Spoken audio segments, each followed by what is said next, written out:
Her breath began to speak as she stood right here in front of me. The color of her eyes were the color of insanity. Hello, everyone. I am the Comics Kid 2099, and today, on this fine Irish morning, Connor Nielsen and I are talking about the George A. Romero zombie movie, Survival of the Dead. This was George Romero's last in his Of the Dead saga.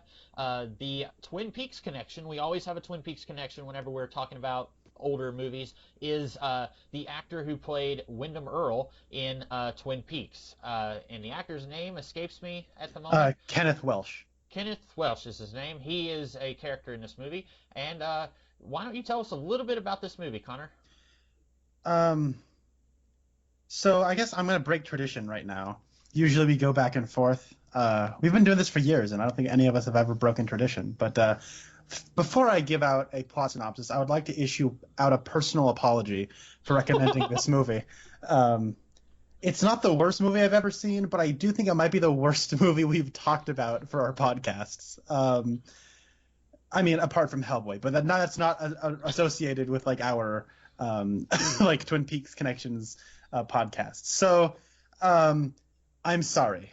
Anyways, Survival, I keep trying to remember what this movie is called. I keep wanting to call it Island of the Dead, but it's called Survival of the Dead.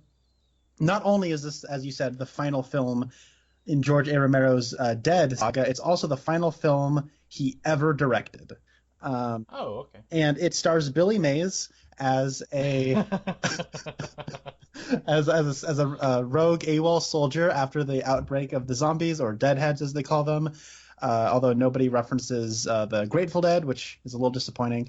And so he's with kind of this ragtag gang of soldiers, and they run into a stupid kid after killing some hillbillies, and then they drive off to Delaware, where they meet Kenneth Welsh, because Kenneth Welsh, we actually have a little bit of backstory on him, where he plays an Irish fellow by the name of, now you're going to think I'm making this name up, but this is really what they decided to name this Irish character, is Patrick O'Flynn.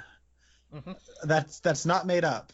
His name is Patrick O'Flynn, and there's this island off the coast of Delaware, which I don't know if George A. Romero knows what geography is, but this island off the coast of Delaware is split down the middle between Irish stereotypes and Texas stereotypes.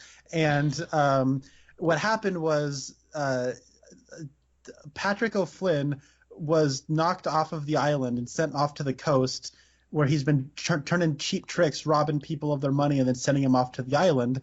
And now that Billy Mays and his ragtag gang of mercenaries have come to the island coast, they after a little incident, they all end up on a ferry together, and with Kenneth Welsh, and they head on off to the island, where they square off against the Hatfields and the McCoys. I mean the whatever the Texas guy's name is. So I guess I don't need to say how I felt about it, but Comics Kid, how did you feel about Survival of the Dead? You've heard the phrase, I'm not laughing at you, I'm laughing with you. Yes. In this case, I was absolutely laughing at this movie for about the first third. And then, in the middle chunk of the movie, a surprising thing happened. I found myself somewhat engaged with this movie. I was on board with what it was doing, and I was ready to see what happened next. And then when I saw what happened next, I was back to laughing, but I wasn't sure if I was laughing with or laughing at, because I didn't know. I was like, there's no way that someone who made a good movie, Night of the Living Dead, a great movie even, birthed a genre, that he could make something this horrible on accident. I felt like everything horrible and awful and stupid in this movie, that it had to be done on purpose. And I don't know, because I was looking up the stuff about this movie, and I couldn't find a lot of information about it, but apparently this was like one of Romero's favorite zombie movies of his. Like, I think what I read said it was like his second favorite in the Of the Dead saga, and so that is puzzling to me. I don't know if this is a situation where he was deliberately like trolling everyone, and he just was deliberately making something funny, stupid, or if he was just really, really off his game when making this movie. But I kind of went through the 5 stages of, I don't know, watching a movie here, where I was like laughing at it, then I was kind of on board, and then I was laughing, but I wasn't sure why I was laughing. So like, it's certainly a movie. Like we've got a lot to unpack on this one. Yeah. So let's. Oh my God. Okay. So where do you want to start? Because I have no clue where to start with this thing. You mentioned geography. So the movie opens with Billy Mays, and he's with some soldier friends, and then like one of his friends sits up, and now he's a zombie or a deadhead. And then they bring in, I guess, their commanding officer, and it's like, well, you sent us into this situation, and now he's dead. So then they kill him, and then I guess they like rebel and they kill a whole bunch of their commanding officers and then escape without anything happening to any of them. And then we cut to the island, and I thought, oh, this is weird. Now we're cutting to Ireland. Like I thought this was actually in Ireland at first, because like at first, whenever we're seeing Kenneth Welsh, he's gathered up a posse and he said, we have to go and kill these zombies so that they don't kill us. Seems sensible enough. And so he's going around just forcefully killing these zombies because there are people on this island. Like there's this one couple, they have 2 children who died and are now zombies, and they've chained them up in their room upstairs, and they don't want anyone to kill their children. And so then Muldoon, the rival Irishman, I guess, he comes in, and like you said, like his group are all like Texas people, like, you know, cowboys. And I was still thinking, okay, this is still Ireland. And then they put him in this little boat, like this less, you know, the size of my bed, and they say, here you go, get on out of here. And he takes a few friends with him, and then it cuts back to Delaware where the soldiers are. And the next thing we know, Kenneth Welsh is making a YouTube video telling people, come on down to this island. I'll tell you where it is. It's a wonderful island. And then the soldiers get there, and they've already rescued this annoying kid. And then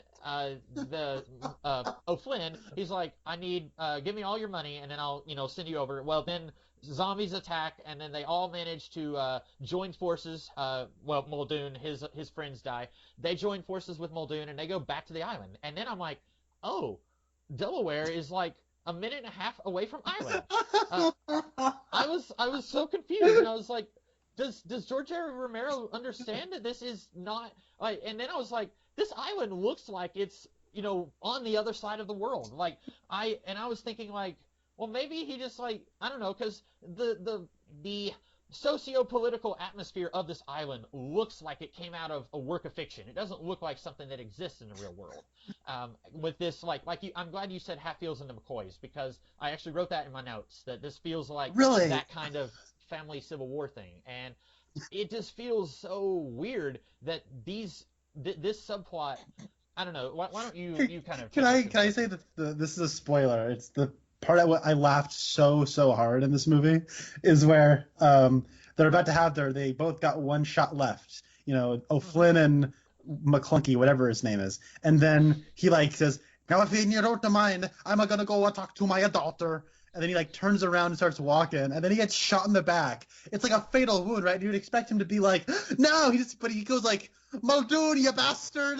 Like it's like he tripped him or something, you know? Like it's like it was so ridiculous. It was hilarious. Like it was like, oh man, that Muldoon, he like, you know, they called out my name at Starbucks and he took it instead of me. That bastard Muldoon, you know? But he just got shot in the back. It's like, oh my god. Not only so, O'Flynn, Kenneth Welsh's character, he has one bullet left. He says, I got one bullet left, Muldoon. And then Muldoon, he shoots a deadhead, and then he comes out from behind the tree and says, oh, I've got one bullet too. And I thought, you could have shot him. You could have had him dead to rights. 2 bullets. Yeah. That's twice as many bullets as what he has. Or so he thinks, because he has a gun up his sleeve. But then, like you said, he shoots O'Flynn. Then O'Flynn shoots Muldoon. And then he gets up and follows his daughter, who has been bit. Oh boy, we're gonna have to talk about the daughter. Yes, we are. You know, I'm gonna have something to say about the daughter. Twist. Okay. Oh my God, screw this movie, man. Well, why don't we? Because we're getting out of control here, getting to the end already. Let's get back to the beginning. Okay. I remember something that I would like to start this thing off. Yeah, go ahead. The thing that is centered around this is like. It sort of has like a structure of like a Mad Max movie if Mad Max were like a platoon of soldiers, where you have like, okay, this is our entry point. It's Billy Mays and his ragtag gang of pitchmen, and then you have But then they kind of get involved in like basically a civil war that's happening on this island. But like the central like thing that's going on, and what makes this worse is that it's like if this was the first if this was like the first zombie movie or the second zombie movie, we'd be cool. I understand like the two arguments. But like this is 2009. The Walking Dead's about to start in a year. You know, we've had zombie movies, zombie video games, zombie stuff forever, right? This is like we've had so many zombie movies that Planet Terror is like a parody of zombie movies. And this felt like Planet Terror played straight. That whole scene at the dock where like they're blowing stuff up, that felt like an unironic Planet Terror to me. And I couldn't believe this was made after Planet Terror. And so but anyways, the central conflict is that you have the O'Flynn. Like O'Flynn is the one who's like, no, we gotta kill them. They're dead. You shoot them dead so that they're done. You know, if they come back, you can't do it. But Muldoon is like, no, we gotta keep them alive. Like there might be a way to cure them, right? Like that's the central thing. But then we also have like the daughter character, O'Flynn's daughter, who looks a lot like Lizzie Kaplan. I was thinking kind of Diet Dakota Fanning. Yeah, Dakota. Not Dakota. Dakota Johnson, you mean? Yeah, yeah. Yeah, it looks like different Dakota. It looks like he took Dakota Johnson, Zoe Deschanel, and like Lizzie Kaplan and threw them in a blender. And that's kind of what we got going on. So you got her, and she's sort of like presented at the beginning as like the moral center of this whole thing, where she's like, Dad, you can't go and do this. And I'm thinking, why? Why not? Like, I know this is a zombie movie. You got to kill the zombies, otherwise they're going to kill you. And then you have like O'Flynn shows up to be like kind of like morally righteous or whatever, right? He doesn't know that it's a lawless time. He's like trying to keep law in a lawless time. And then once you get like past this little prologue and we have Billy Mays team up with O'Flynn and they come to the island, then it's like sort of become like all of a sudden he's gone completely reversed. The living die and the dead will stay alive, right?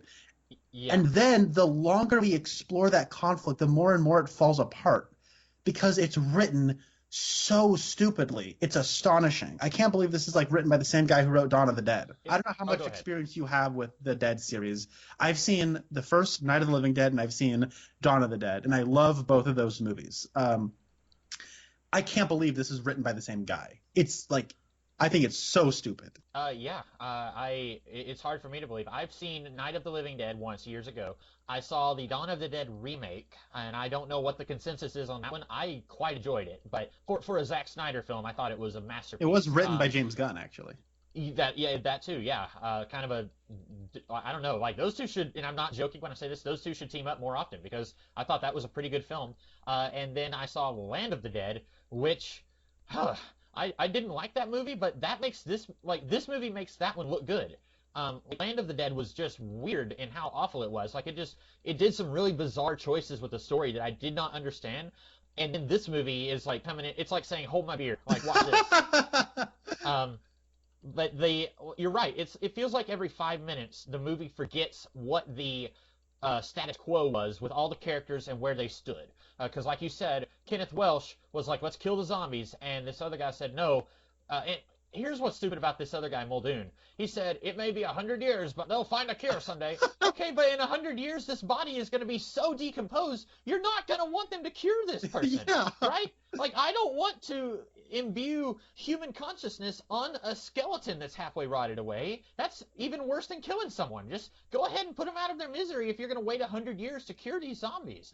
But then you're right. We're not on the island for a good 30 minutes, and then we come back, and he's killing people who are coming there, and then he justifies that to one of his cowboys. He says, well, they're no kin of mine. Who cares? Like, I didn't think this was about kin. I thought this was all about the principle of life. Exactly, yeah. The girl who plays the daughter, she was actually in a TV show called Alphas. I don't know if you've ever heard of it. It was kind of like a live-action X-Men show. It was pretty good, I thought. She had much better material to work with in that show. She wasn't in it a whole lot, but I knew I recognized her throughout this, but she has kind of a lighter hair color in Alphas, so I was thrown off a little bit when I was watching this. But there were, other than her and Kenneth Welsh, there's also this guy in here, Julian Richings, who is a character actor. You've probably seen him and stuff, but he's a like quintessential that guy. Like, hey, I recognize him from something.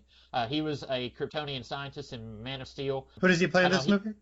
One of Kenneth Welsh's friends. Okay. he's the one when spoilers for this movie, but when Kenneth Welsh rendezvous back with this group, he's the one who says, "I had to shoot your daughter, or I had to put your daughter down." And Okay. so he's kind of I've recognized him from quite a few different things. He's usually just in like one or two episodes here and there of stuff, or like he was in X-Men: The Last Stand. I think he was a minor mutant. Yeah, there was.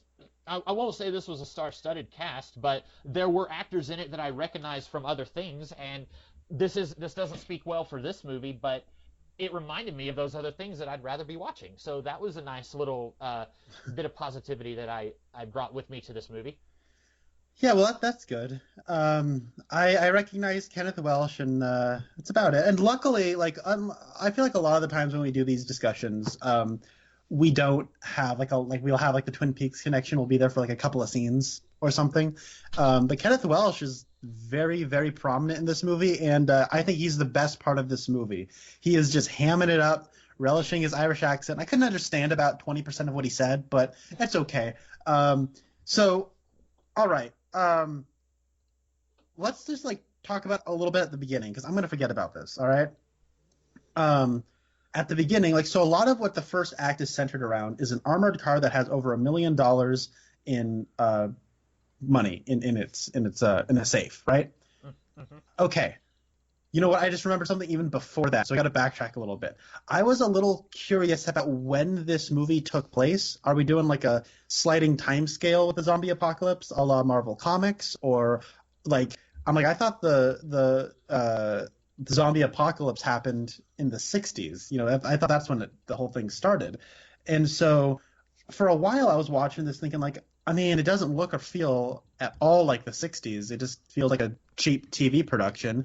But whatever. But then Billy Mays' bald friend, he all of a sudden has like this laptop that he's watching something on. So I'm like, well, okay, I guess it's sometime in like the 2000s. And then you have the stupid kid has like a first generation like iPhone or like an iPod Video or something, you know, and or an iPod Touch. And so I'm thinking, okay, I guess this takes place in 2009. So that was a little strange, a little odd at first, but I guess it's not that important. But then later, so they find an armored car, and you hear it brought up that one person's like, I wonder how much money is in that. The Cisco, the Hispanic man, says that. And then you have Billy Mays. He says, money doesn't mean anything anymore, right? But then Cisco's like, hey, you can always use money. And then later in the movie, like, it feels like it's very inconsistent, because like it feels like every other time we're talking money, we can do stuff with over $1 million, and then the other half we're referring to the money, it's that it's useless. You can't really do anything with money anymore. So I got really confused about like what the movie was trying to do there. And then like that kind of seems to be the point of contention when like they get to the dock and are talking to Kenneth Welsh. He's like, how much for the motorized boat? And they're like, all the money you have. And they're like, okay, how about the rowboat, the non-motorized boat? And they say, everything you have. And it almost seems like they're holding out because they don't want to give this guy over $1 million. Mm-hmm. But then it's like I thought the money was completely like worthless. You know what I mean? Like I thought that was the whole point of having the money.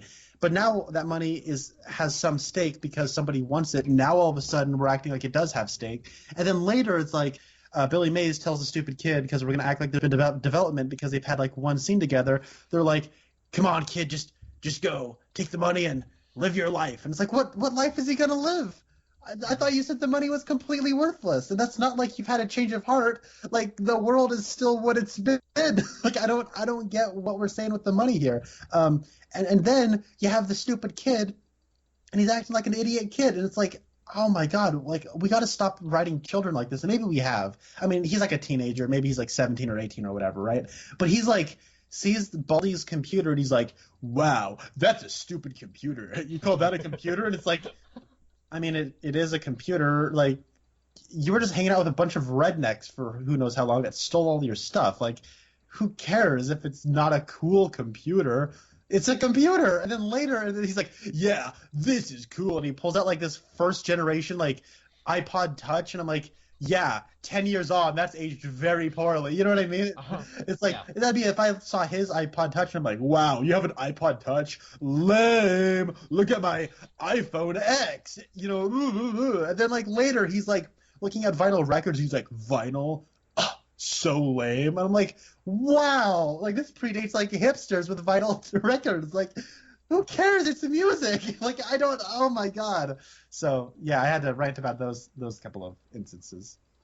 So I will say I don't mind the idea of there being kind of a sliding timeline. Like if they said, this movie takes place, 6 months after Night of the Living Dead, and we'll just say that it's constantly rolling forward. And like when you watch Night, it's very clearly set in the 60s. They don't have laptops, don't have cell phones, but we'll just say that the events of that movie take place, less than a year ago or whatever. And Okay. then like Land of the Dead takes place probably sometime after this because there's already a group of humans who have formed a society. Like they've that movie, it's looking better and better the more we talk about this because like it does some weird stuff with the characters, but I like the premise of humanity is unable to let go of how society was, and so instead of trying to build something new, they try to recreate what they had. And I don't think this movie or that one, now that I think of it, I don't think that they're smart enough to deal with those themes. I think it would have been great if this movie could have had characters consistently say, maybe someday they'll cure all this, and then I'll have $1 million, and then look, imagine what I could do with that. And then another character might say they're never going to get rid of this. Like that money is like toilet paper. Like if we could have had characters maybe latching onto the things of the past. Like the kid, he has a cell phone, and this other guy has a computer, and it's like, yeah, these are the things that mattered before. And in reality, if a zombie apocalypse happens, that cell phone is going to be good until the battery runs dead. And, I guess if you have electricity, like, you know what I'm saying? Like, Yes. it's Yes, not yeah. gonna hold the same weight as it did before the zombie apocalypse started. And so, like, it would have been cool if this movie could have explored some of that. And I'm sure the good movies that I haven't seen, I'm sure that they have explored some of that. And there's quite a few in between Night and Land that I have not seen. There's only But two. There's only two. oh, okay. There's Well, Dawn and then there's Land. oh, okay. What about what Oh, about Day? oh yeah, no, my bad. There's Dawn and Day. So Oh, okay, yeah. And then there's Diary, which yeah, that Diary comes that one. after Land, but before this. Okay. And incidentally, if you're a fan of these movies, this might be one of the only times that they're actually referencing events from a previous movie because apparently the soldiers had a cameo in Diary of the Dead. Oh, that's right. That was like that part of the beginning of this movie too, where they, yeah. Yeah. And I've not seen Diary, but I thought that was kind of a neat little twist that they had going there. It would have probably been cool if this movie and Diary were more well received, and then people could be excited for a little mini crossover between these movies. There is a little crossover at the beginning of Dawn of the Dead when they're in the helicopter before they stop at the mall. They're going over farmlands, and you see like all the scouts, like not like you see like all the like citizens, like militia, like all the rednecks with like guns that are going around, and they pass over the house from Night of the Living Dead. Oh, okay. And That's cool. I thought that was really awesome when I saw that. I'm like, oh my god, this is like because I love Night of the Living Dead, and so it was like I didn't expect any crossover at all. But I guess this is a similar thing. But it did feel a little like jarring a little bit because like the voiceover's like, hey, we got notorious because we ran into some kids who posted something online and got 1 million hits. And it's like, oh, I guess that's another adventure I need to watch. You know what I mean? So I don't know. When did that happen? Because this movie opens where they're at a military base, they kill their commanding officer, and then they break ranks. Did that happen, and then Diary happens, and then the rest of this movie? Yeah, because I guess like it jumps ahead 6 months, and they say, "Man, we've been doing a lot for the last 6 months," and that is where that takes place. So. And you were talking about how Billy Mays goes back and forth between money doesn't matter, and he steals the key from the kid because money does matter to him. But then, he says, I would never take a bullet for anyone. And then he takes a bullet for the guy. And then there's all kinds of inconsistencies here. There's inconsistencies with the two Irish guys. The bald guy, all of these soldiers are going around holding people at gunpoint and stealing their stuff. And then they rescue the kid from the rednecks. And then the kid starts taking his stuff, and the bald guy says, "What are you doing, taking their stuff?" And I was thinking, that's what you guys are doing. Why is that a bad thing that the kid is taking his own stuff back? And like, the movie, like I said, every 5 minutes it forgets what a character's stance is on something, so it goes in the opposite direction. Yeah. Like it's madness, and like it would be great if there was an actual character arc. A character arc where a character starts in one place and they grow and they change, and then they're at a different place by the end of the movie. But that's not what this movie is doing, because it's like in the span of 5 minutes, a character is different, and then they might go back to how they were earlier. Yeah, so you're gonna have to explain to me what happens with the taking a bullet for somebody, because that just seemed like it was an accident that he took a bullet for Baldy, but he took a bullet for him. How come he died? I was so confused because watching it, I was looking close. I was like, he's not wounded. Like I thought I was like, oh man, this is gonna be a Zombieland situation where like he's gonna be like, no, don't you die on me, and he's like faking it, and then Kenneth Welsh comes in and shoots him in the head. Yeah. And I was like, oh, what if he wasn't dead? That's what I was thinking too. But I did not see a wound on that guy. And like Billy Mays did take a bullet. Yeah. So how did this other guy die? Like I didn't see any bullets at all on that other guy.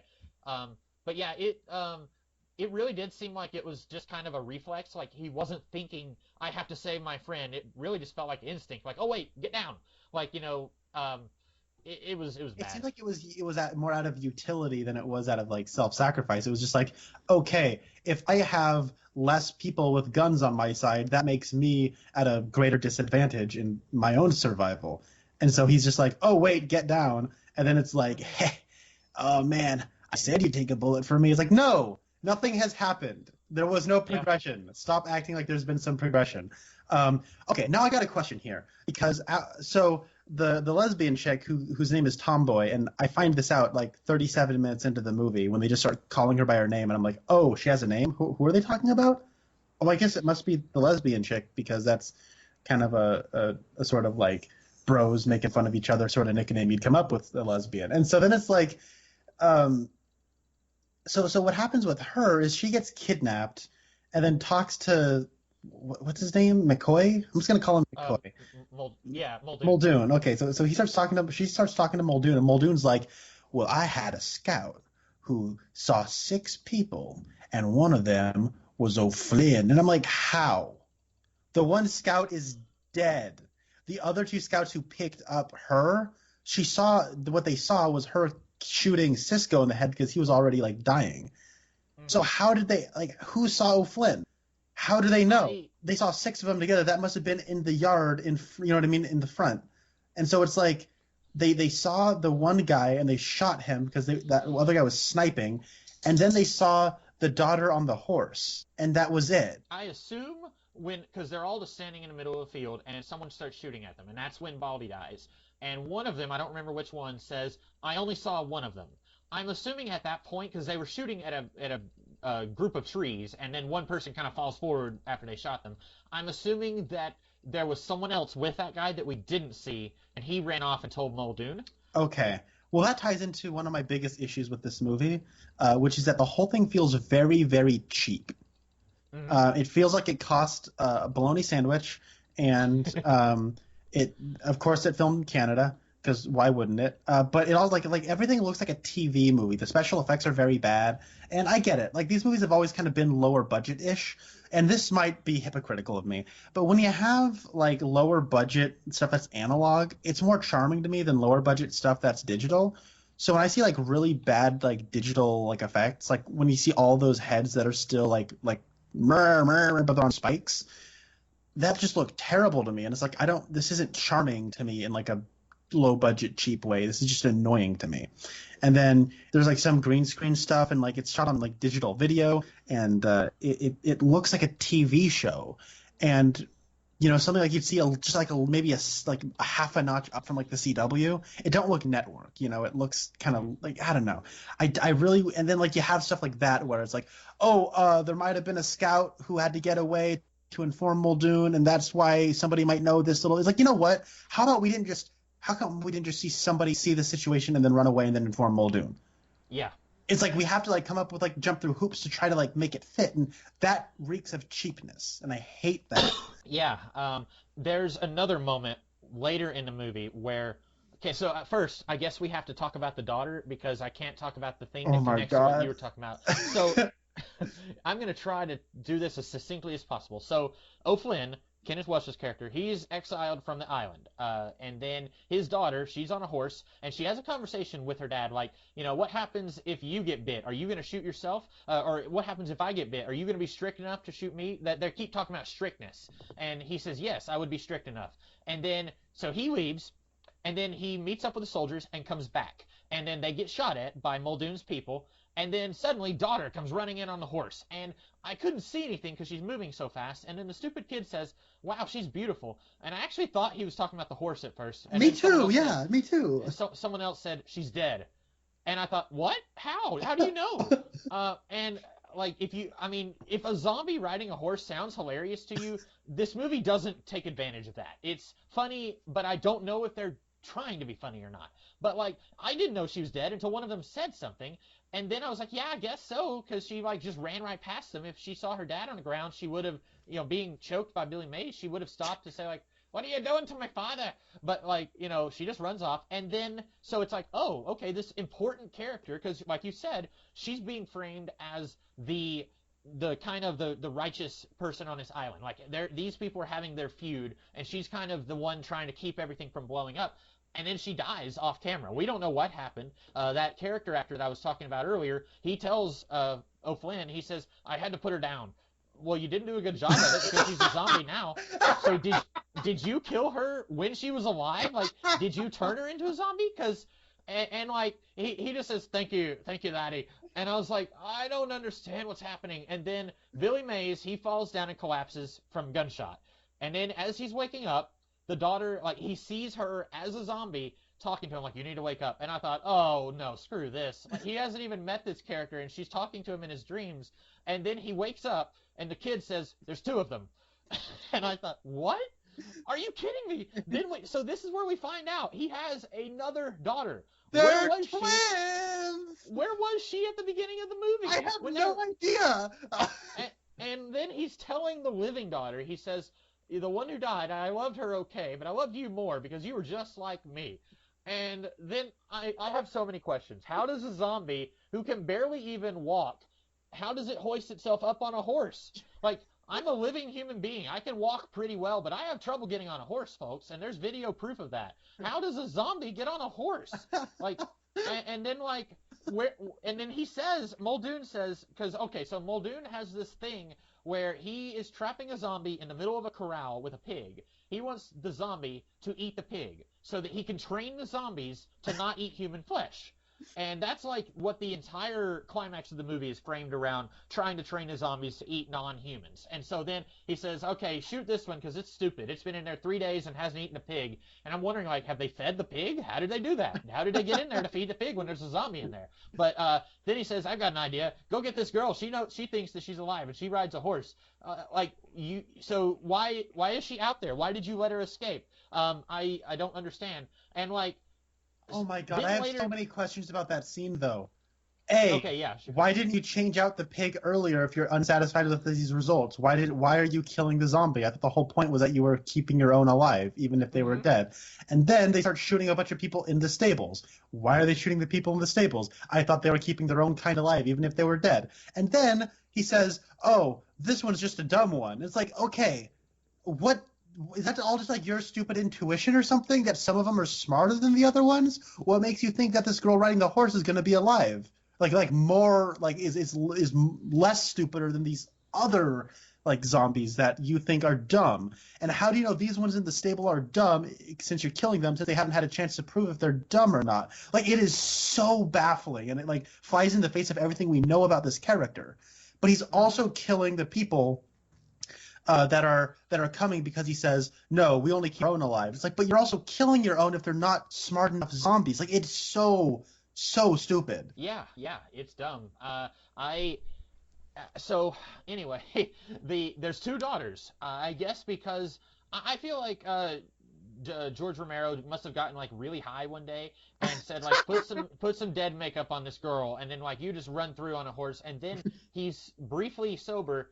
and he's looking at his footage, and it's like, okay, I made a mistake. I killed this really important character, but also I really like this footage, or maybe I'm like, running low on budget, so I have to use what I've shot. So now let's just, she has a twin sister. So it's like he realized that he made a mistake in his story and tried to fix it, but it makes even less sense now. Like, it would have been a huge waste for this important character to be killed off screen, and we still don't know how she died, but it's even stupider that she has a twin sister who wasn't set up earlier in the movie. Yeah, like your question was the same as mine, which is like, so when they banished their dad off the island, conceivably forever, how come both daughters weren't there to say goodbye to him? Yeah, yeah. And then but also to go to that scene for a little bit, you had pointed it out too, and I thought it was funny as well. It was where they're like, all right, you're going to get on that little boat and you're going to go back to shore. He's like, who's coming with me? And then 3 or 4 people come with him, and he's like, is that all? And I'm like, what do you mean is that all? That tiny boat can't carry any more people. And I thought, oh, did they get all the way to America from Ireland? I'm still baffled at that island being. It's called Plum Island, and it's off the coast of Delaware. Yeah. See, there's 2 or 3 different threads with the daughter that I was wanting to cover. So at one point, the Billy Mays, he tells the kid, take the key, go get the money, and go live your life. And then the kid finds the daughter, and he says, what would you do with $1 million? And then it cuts. We don't see what her answer is. The next thing we see, she is snuck back over where her father is being held hostage and the soldiers are being held hostage, and she's giving them guns. And then he says, I thought you didn't want a war. She says, I don't. I just want to even the odds. And then she Oh my God, that's so stupid. Yeah, she makes continue. herself known and says, all right, everyone has guns now. And then, okay, so then her zombie sister is in the pen with a horse that she was riding. And I have something to say about the horse too. So then the living sister says something like, she'll never eat that horse. And then so there's another guy, one of the Texans, he talked about how he had a crush on the zombie sister, and then he gets shot, and not dead, but he's shot in the leg, and the zombie sister turns and looks. And I thought, oh, she's recognizing that this guy who loved her their whole life, he's on the ground now. And then the living sister says, it's me. She recognizes me. And I was confused. I thought she recognized the guy. Because the one he was wounded, yeah, and she wanted to eat him. And so then the living sister goes and reaches her hand out, and then zombie sister bites her hand. And then living sister starts cursing her out. and then... Oh boy, so then, as you mentioned earlier, O'Flynn and Muldoon shoot each other, and then the soldiers, they've already made their escape. Well, then the living sister sees that the zombie sister, she has now taken a bite out of the horse, and she's like, oh, she did it! Everything's going to be fine now, because the zombies can be trained to eat animals instead of humans. So she runs after the soldiers and says, she did it, and then O'Flynn, Kenneth Welsh's character, shoots her, and he says, she said I wasn't strict enough. And Billy Mays just has this look like, okay. Because remember, the soldiers weren't there for the conversation these two had at the beginning of the movie where she said, will you be strict enough to shoot me or shoot yourself? And so he says, she said I wasn't strict enough.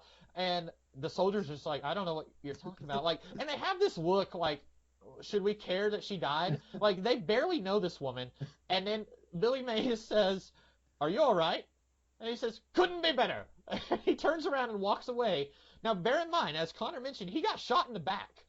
He shouldn't be walking at all. But he walked probably a mile to shoot his daughter and tell these guys, well, good luck. And then he walks off and then becomes a zombie. And then him and Muldoon are zombies shooting each other with empty guns. And I feel like they may have had a conversation where the kid asks the woman, what would you do with $1 million? And then I feel like maybe they said, no, let's cut that. But I don't know. Was she like, okay, you give me $1 million, or did she say I don't care about $1 million. I just want to go help my father. I don't know, because they have they set up a conversation there and then just completely abandon it. And the horse. I want to talk about the horse. If you have something you want to say, just go ahead and interrupt me because I got to talk about that.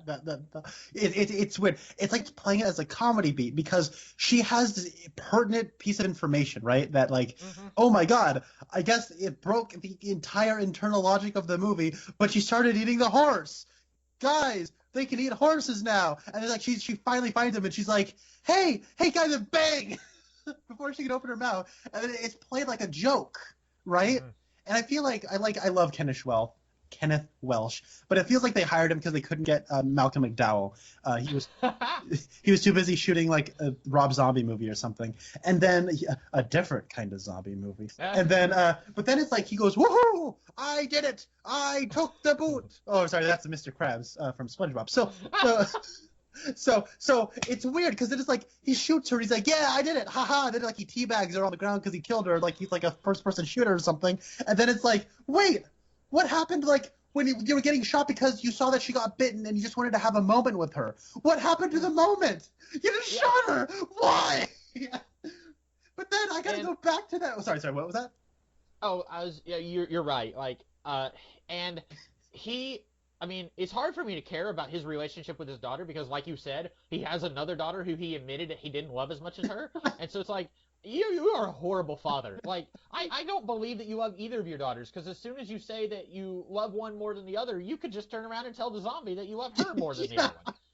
Yeah, and then so let's. Oh my God, I gotta talk about the whole thing with the horse. So it's like Muldoon is like, well, let's see if we change up the food a little bit, and then they put the horse in. I'm like, she's been riding that horse around for how long, and she hasn't taken a bite out of it. What makes you think she's gonna eat it now? Yeah. Why? And then it's like she just decides to start eating the horse, and then all the other all the other zombies are like, hey, let's eat a horse. And it's trying to like have this moment of maybe the bad guy had a point. It's like, no, that's just bad screenwriting. that's terrible. I also was thinking like, no, this doesn't change anything. It's not like because one zombie ate a horse that suddenly a zombie over on the mainland is going to start eating horses. Like, I feel like the only reason she ate a horse is because there was no meat around. Everyone was dead. Literally, like, there was like 200 people here in this gunfight, and I could not tell who was getting shot. Like, every time someone would get shot and fall to the ground, and there'd be zombies getting shot, there'd be living people getting shot. I recognized the character actor from X-Men The Last Stand, but other than that, I could not recognize who these people were. It was cutting so fast, and they were shooting everyone. The geography was terrible, too. Like, there's a part where, like, two people who were, like, I guess in stables fall through the ceiling, and I'm like, what happened? And then there's, like, this one random guy who's just in the barn just knocking out zombies a lot. I'm like, who's this guy? What's happening? It was, and so, like, at the end, literally, like, 200 people have been shot now, and then the zombie says, well, I guess I better eat the horse, it's the only living thing left, and then the sister who's not yet turned into a zombie, she's like, oh, this changes everything, the zombies can be tamed. No, just 2 seconds ago, the guy who was in love with your sister was torn to pieces by zombies. Like, they literally tore him in half. This doesn't change a thing. Like, and this would mean you'd have to go and train every zombie. You just kill them. Just kill them. It's so much easier. And how does one of them eating a horse mean that they can be cured? Good question. I have no idea. But here's the thing about the horse. Okay, the beginning of the movie. All right. O'Flynn has a conversation with his daughter, and he says, she says, you wouldn't be strict enough, would you? And he says, yes, I would. And then that same daughter is on a horse on the beach, right? Okay, I think it is the same one, yes. Okay, we have not swapped daughters yet, but she is on that horse. Then, later in the movie, zombie daughter is on the horse, and that is not the same daughter that we saw. Oh, it's not? No, because when the one that he shoots at the end is the one he says, she said I couldn't be strict enough, and I'm assuming that's calling back to the conversation he had with the daughter at the beginning. Oh my God, you're right. It's so stupid. These two daughters are living together, I'm assuming, and sharing a horse and sharing a stable and a farm, but then one daughter wasn't there at the beginning. Because the living daughter's riding the horse at the beginning, and then the dead one is riding that same horse later in the movie, and like I was thinking, like, you can't. It's like they realized halfway through this was a really bad idea, killing this character, and so they changed it up just at the last moment. That's really what it feels like.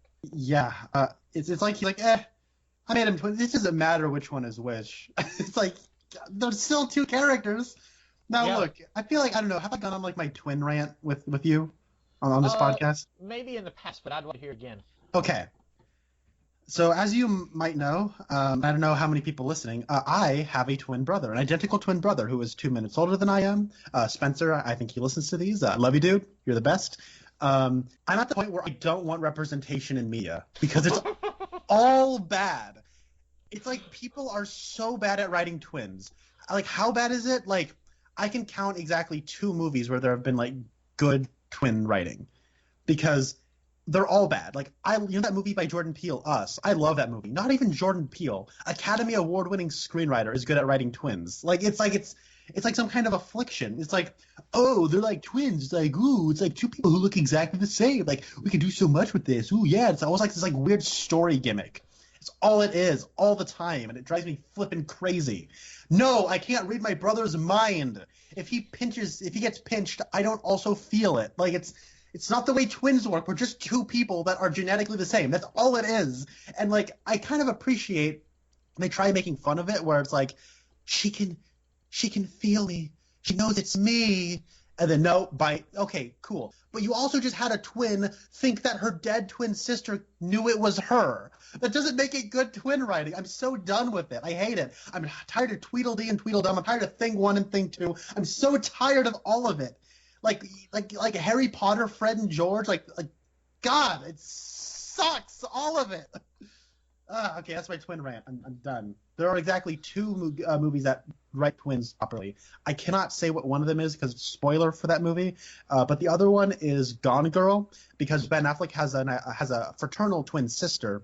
And good on Gone Girl for at least recognizing that fraternal twins are a thing, because, well, they don't look the same. I can't exploit that for some, like, gimmick in a movie. Like, God, learn how to write twins better, screenwriters everywhere. You suck. Anyways, I'm done. So you don't like the Arnold Schwarzenegger, Danny DeVito movie Twins?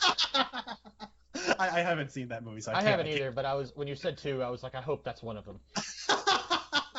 If that is, I will drink a scotch. Yeah. Oh my God. So also the 2 twin sisters in this have identical clothing. Like at Yeah. one point I was like, they're both wearing the same shirt. Like they really just wanted us to think, hey, this sister, like you know what? I was so ready to just be done with the movie when I thought that Billy Mays, who had never met the sister, was now dreaming about communicating with her. But then I thought that would have been better. Like, if he was telepathically communicating with this zombie, that would have been a turn for the weird, but would have been better than what the movie did. Yeah, it would have been weird and hilarious, but it wouldn't. Oh my God. This movie sucks so much. Did you have anything else that you were like continuing down a line of thought, and I didn't know if we.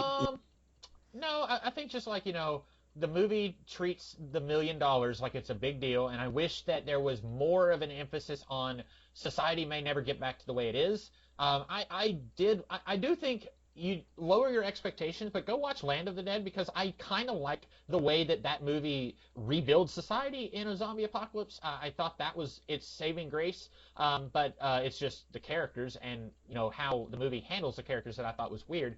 But like I think I've watched videos that talk about Romero's Dawn of the Dead, and there's a part where Kim Forhey says, just in case, and he's like, he takes money out of a cash register at the mall and pockets it. He says, just in case. And so it's like, that's all you needed. You didn't need this MacGuffin where everyone is trying to get the $1 million when money's useless. Like, we're not, and if you're gonna have $1 million, like, just do what that movie did. Just say, this might be something to hold on to just in case, but don't do what this movie did.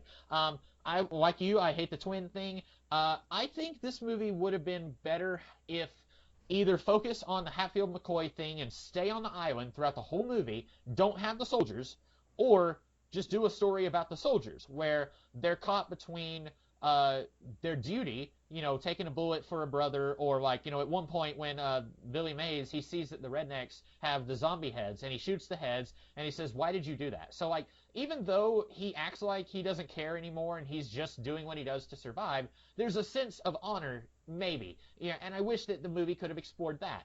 He's caught between that and survival. Like, we have to steal to survive, but also I'm a soldier, and at one time I was, a soldier to protect people. So like, I'm kind of caught between these 2 ideologies and one of them is necessary, and the other one I kind of have to lose that to live. It would have been really cool if we could have explored that with these soldier characters. But the movie tries to have its cake and eat it too with both of these, I'm going to say it, fairly interesting ideas, but it fails to execute either of those ideas because it's trying to do them both at the same time. I think we could have done a good movie, maybe not as good as Night of the Living Dead or Dawn of the Dead or Day of the Dead, but it could have been good, for $1 million zombie movie in 2009, and you just had to find a thing that's interesting and explore that. Yeah, no, I agree. There is potential like story here for sure. And I think that having like almost like this rivalry between two families during a zombie apocalypse, you can do stuff with that. And some of the like the idea of like keeping the zombies alive because there might be a cure for that was like the second story arc of The Walking Dead, and seeing like Romero's take on that could have been cool. But you're right, like it does feel like I don't know, like it does feel kind of pulled in two directions, and then and it makes like the worst out of both of its ideas. Because like with one of them, like the whole platoon of soldiers, all they're there once they get to the island, they're just there to get picked off one by one. But before then, they're just kind of journeying around, and it kind of gets really boring and repetitive because it's just walk, walk, walk, shoot some zombies, walk, walk, walk, shoot some zombies.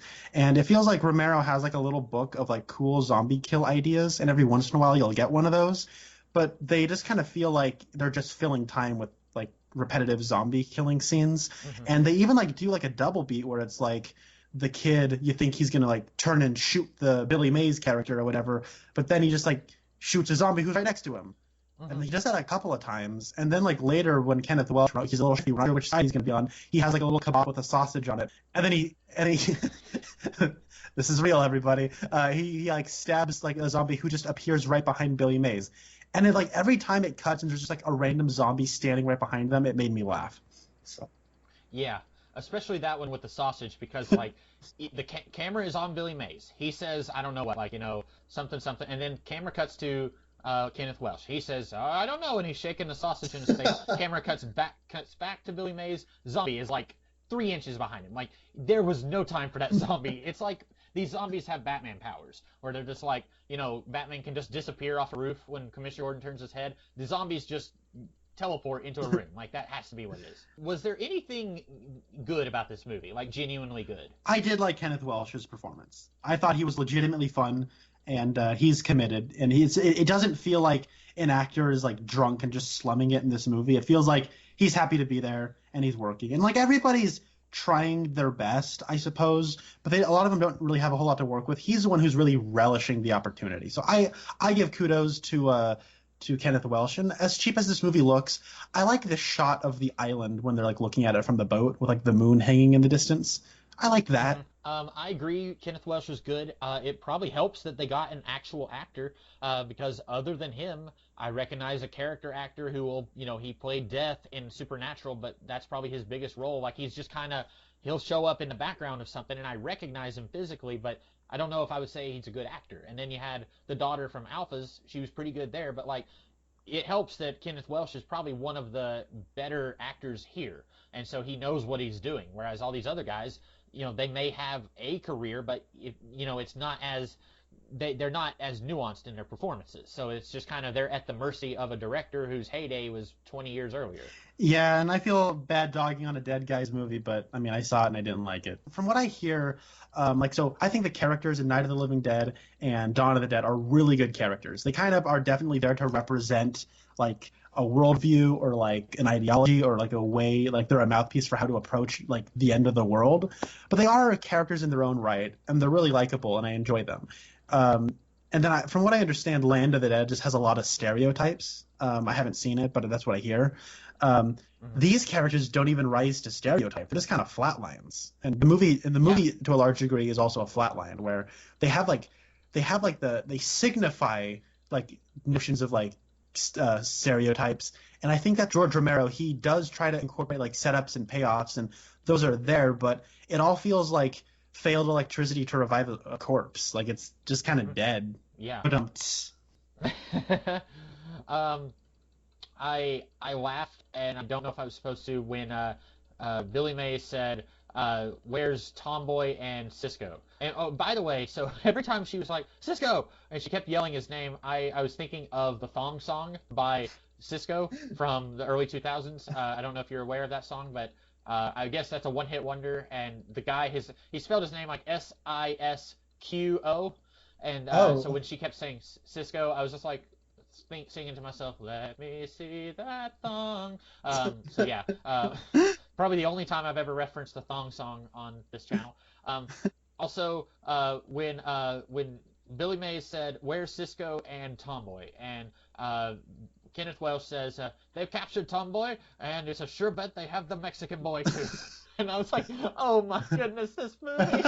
Like I wanted to say, how do you know he's Mexican? How do you know he's not like born in Nevada and like he's of Cuban descent or Puerto Rican? Like, how do you know he's not from Spain? How do you know? Yeah, that was poorly done. Kenneth Welsh's character, poorly done. I mean, no, you're from Ireland, so right.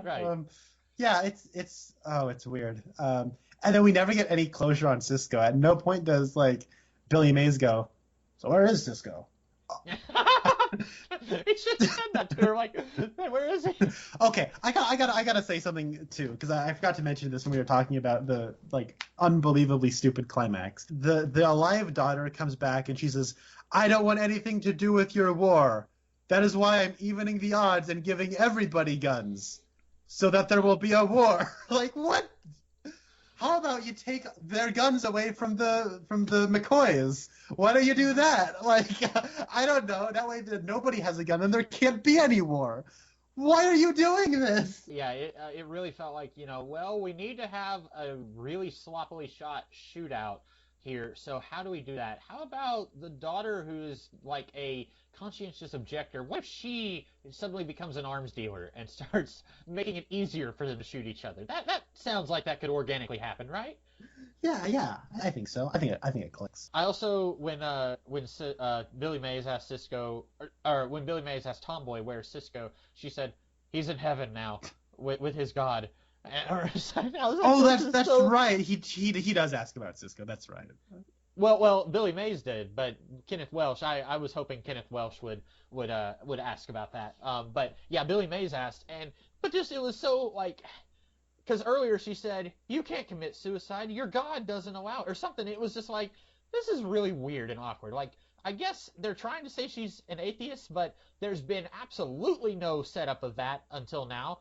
And it's not, they don't do anything with it. Like, instead of this really awkward Cisco wants to sleep with a lesbian, instead of that being their only character interaction, they should have had a religious dialogue going on here. Yeah, in a zombie movie, that would be great to explore. Like, this guy who has some kind of faith, what does his Bible say about the zombies coming back to life? Like, that should really be putting him through the ringer. Like, he should really be struggling with his faith right now. And she should be, kind of like this witty banter between Spock and McCoy from Star Trek, where it's like they're friends, but they're kind of sort of playfully,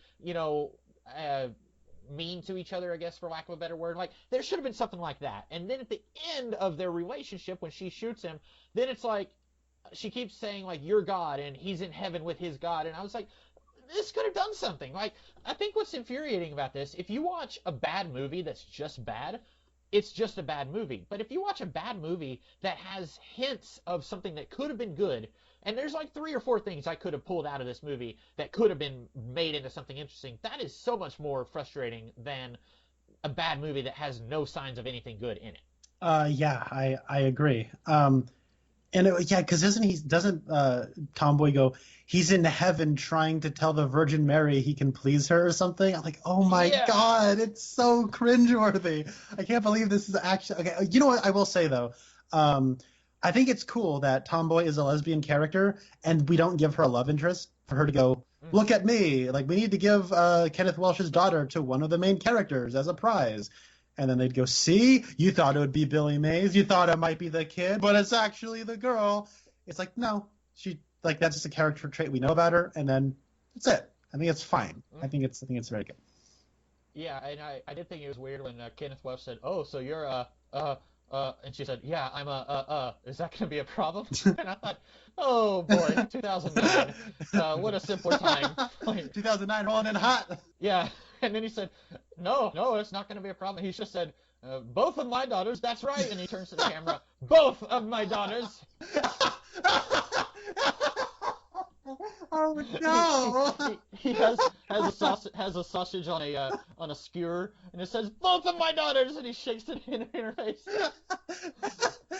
You know what I would have liked if he says, "Yeah, I am." He says, "You know what? I shouldn't have asked, so you didn't have to tell me." Oh no. That would have made it so 2009. Yeah. Oh wow. Oh my god. Oh, this movie. I said earlier that I laughed, and I was not lying. I did laugh watching this movie. But as I said, I can't tell if the movie wanted me to laugh. That's the problem. And I don't necessarily want George Romero to be doing comedic zombie movies. If I want to laugh watching a zombie movie, I'll watch Zombieland. I'll probably watch Planet Terror, although I genuinely enjoy that movie too. It's cheesy, but I watch it. It's a different kind of funny than Zombieland.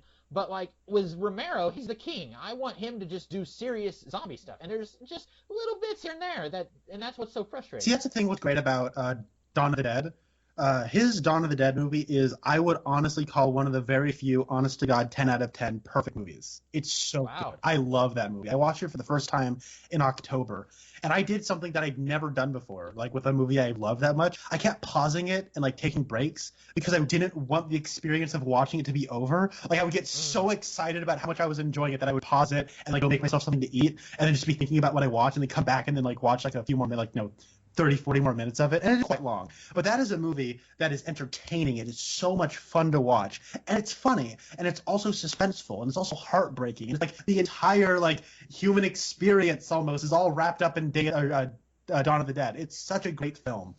And then you have this, and I like that he's not making some self-serious, dour, like a brooding zombie movie here, because if he was doing that, and it was this cheap, it might have been worse than Hellboy 2019. Like, it would have been it would have been like, we wouldn't have had this much fun talking about it, I don't think. As is, he does try to keep things lively, but I think that the stuff that he doesn't want me, the stuff he wants me to think are awesome, I'm laughing at it. And the stuff that I think he wants me to laugh at, I'm groaning at.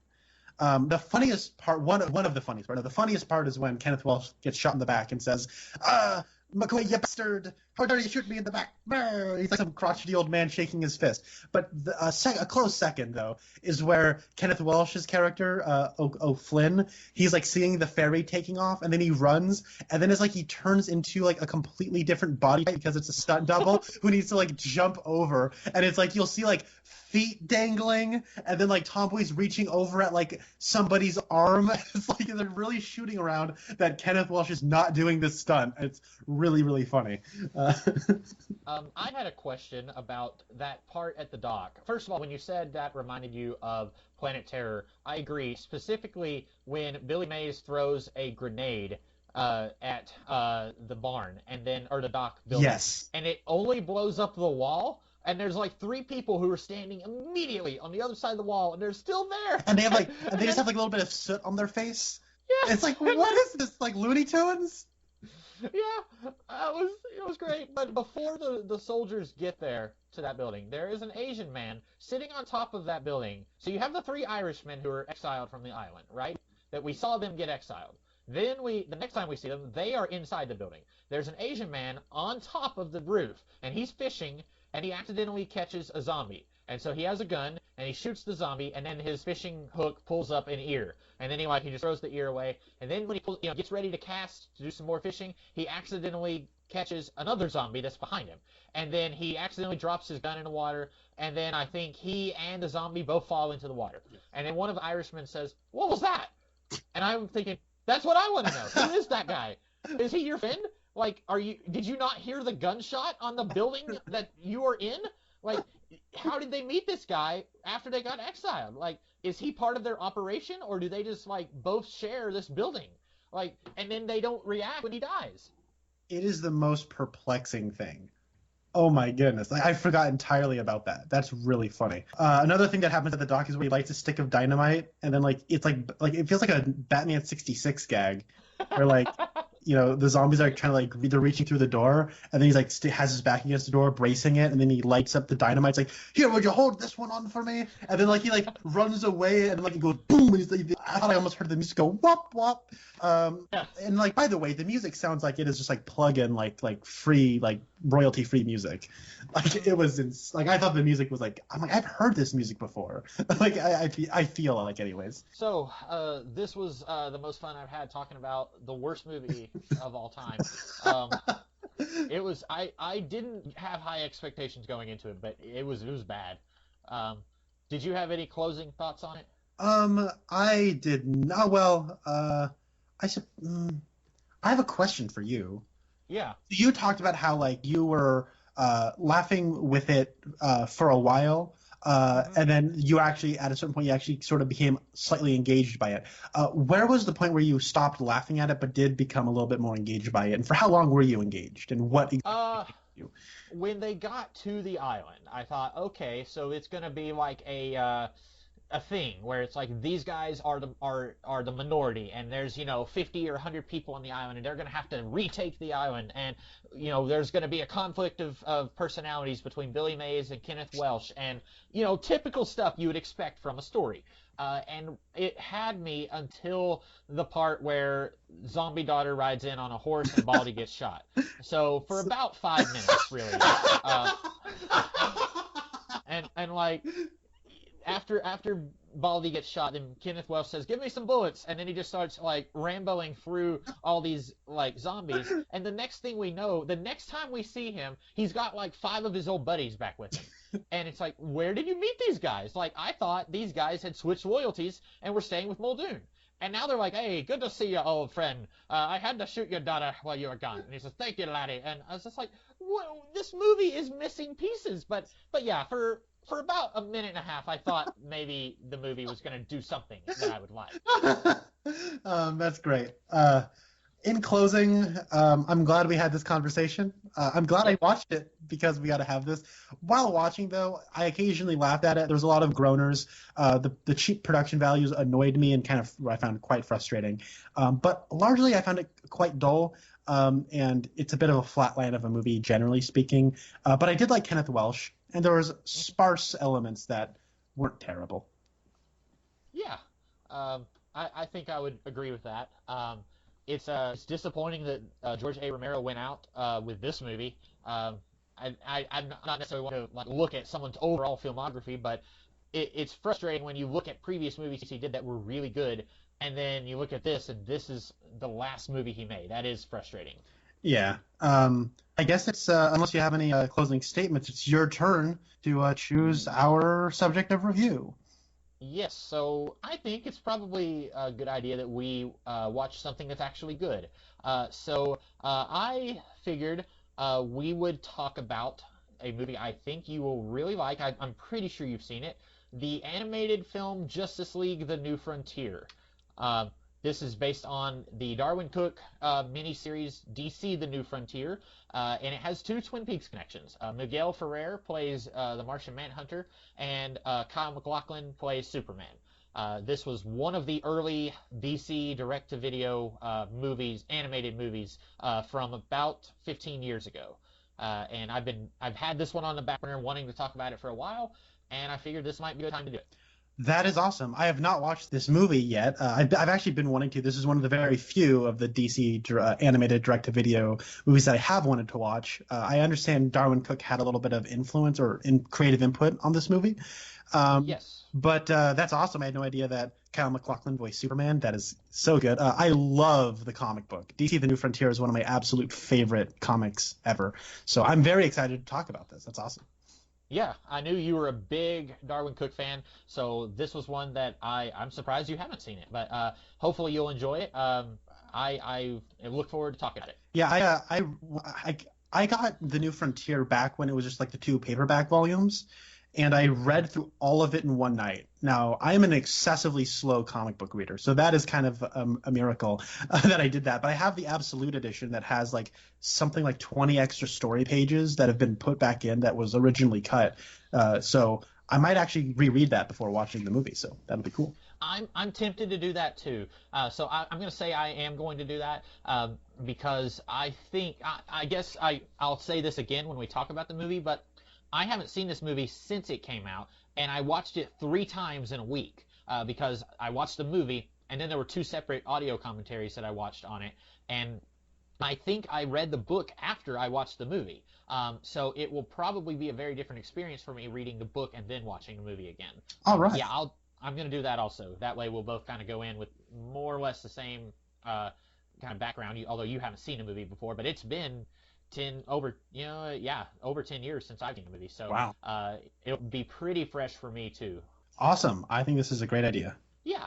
So that is what we'll be talking about in a couple weeks. And in the meantime, I am the Comics Kid 2099. And I was Connor Nielsen. And we'll see you guys in the future. Have a good one. I was like, what? All night long, let me see that thong. I like when the beat goes dun, dun, dun. Baby making booty go dun, dun, dun.